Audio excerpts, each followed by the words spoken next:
এটা মেনলি তারা যেহেতু লিগাল পারমিশন নাই মিছিল বা করার, তো এটা আন্ডার সিআরপিসি আনলফুল অ্যাসেম্বলি যেটা ওই জায়গাতে তারা ইয়ে করা হচ্ছে, অ্যারেস্ট করা হচ্ছে। এবং তারা যে ডিটেনশন সেন্টার এলিজেন্স নোটিফাই করছে বা এই গভর্নমেন্ট ইনভেস্টিগেশন আচ্ছা, আপনার কাছে কি মনে হয় না এরকম যে একটা স্কুল চলাকালীন অবস্থায় অস্থায়ী জেলের ব্যবস্থা করছে এসডিএম, এটা কতটুকু মানে গ্রহণযোগ্য বলে আপনি মনে করেন? না, এটা তো অ্যাকচুয়ালি স্কুল কর্তৃপক্ষ যিনি আছেন ওনার সঙ্গে কথা কইয়েই ওনার কনসেপ্ট নিয়ে করা হয়েছে। তো যাই হোক, এখানে আমি লক্ষ্য করতেছি একটু যেন ডিসপুট আছে, তো নেক্সট টাইম যদি না হয় কেউ এটা ওভারকাম করা যায়, নেক্সট টাইম আমরা দেখতে পাচ্ছি। আমার লগে কোনো পরামর্শ হইছে না, কোনো কথা হইছে না। অর্ডার পাওয়ার পরে আমি এসডিএম স্যারের সাথে কথা বলছি।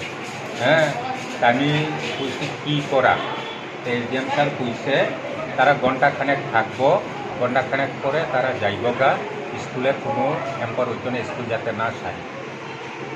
এসডিএম স্যারের কাছে স্যারের সাথে আমার কথা হয়েছে এবং ডিউ স্যাররে আমি ফোন করছিলাম। ডিউ স্যার হয়তো বা মিটিংয়ে আসেন, আজকে আমরা ডিস্ট্রিক্ট মিটিং আছে, স্যারের সাথে কথা হচ্ছে না। ফোন করছি আমি। স্কুলে কি পরীক্ষা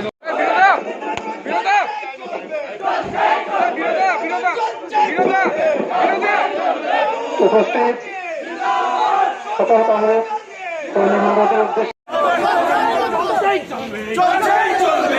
আন্দোলন চলছেই অবিলম্বে খাদ্যদ্রব্য থেকে জিএসটি প্রত্যাহার করতে হবে, জীবনদায়ী ওষুধের থেকে জিএসটি প্রত্যাহার করতে হবে, জীবনদায়ী ওষুধের থেকে জিএসটি প্রত্যাহার করতে হবে, পেট্রোলের দাম হ্রাস করতে হবে, পেট্রোলের দাম হ্রাস করতে হবে।